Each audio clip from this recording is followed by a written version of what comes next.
এই যে প্রশ্ন লিখেছেন যে অনেক মাদ্রাসার মেয়েরাও আছে, এটা ঠিক যে অনেক মাদ্রাসার ছেলেমেয়েরা আজকাল এই সমস্ত আকাম কুকাম করে।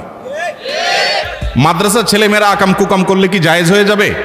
মসজিদের ইমাম সাহেব যদি আকাম কুকাম করে হালাল হয়ে যাবে? ইমাম সাহেব যদি আকাম কুকাম করে সেটাকে অবশ্যই প্রত্যাখ্যান করতে, অন্যায় তো অন্যায়।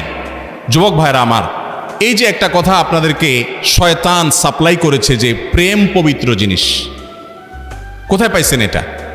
হ্যাঁ, প্রেমের অর্থ যদি ভালোবাসা হয় সেটা অবশ্যই পবিত্র।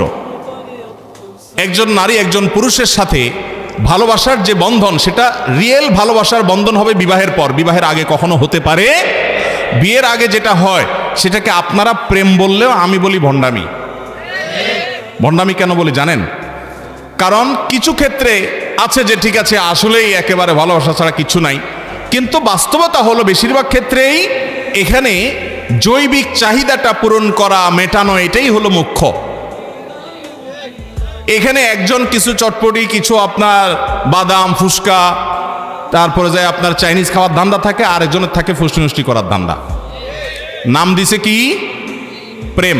এই জন্য দেখবেন তথাকথিত প্রেমের নামে ছেঁকা খাওয়া, ধরা খাওয়া, তারপরে যায় একজনের কয়েকটার সাথে রিলেশন করা, একটা ছেড়ে আরেকটা ধরা, এগুলো অহরহ হয়ে থাকে। আমি তো প্রায় বলি যে তথাকথিত প্রেম যেটাকে আপনি বলতেছেন পবিত্র, এই প্রেমের যে নায়ক খলনায়ক যেগুলো ছেলে মেয়েরা আছে, অনেক ছেলে আছে অনেক মেয়ের সাথে এই অবৈধ সম্পর্ক জড়িয়ে এই মেয়ের জীবন নষ্ট করে, তাকে মিথ্যা কথা বলে প্রলোভন দিয়ে বিবাহের কথা বলে, হান বলে, তান বলে, ভালোবাসে একেবারে জীবন শেষ করে ফেলবো, তোমার ছাড়া বাঁচবো না।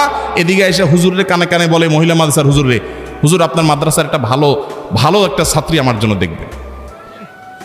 আর ওদিকে মেয়েদের সাথে বদমাইশি করে বেড়ায়, আছে না নাই? বিবাহ বহির্ভূত সম্পর্ক এগুলো সুখ পর্যন্ত গড়ায় না সাধারণত।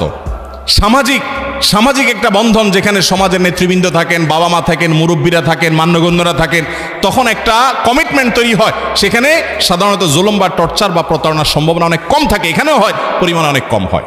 আল্লাহ তাআলা আমাদেরকে এই সমস্ত প্রতারণা থেকে আমাদের যুবকদেরকে বেঁচে থাকার তৌফিক দান করুন।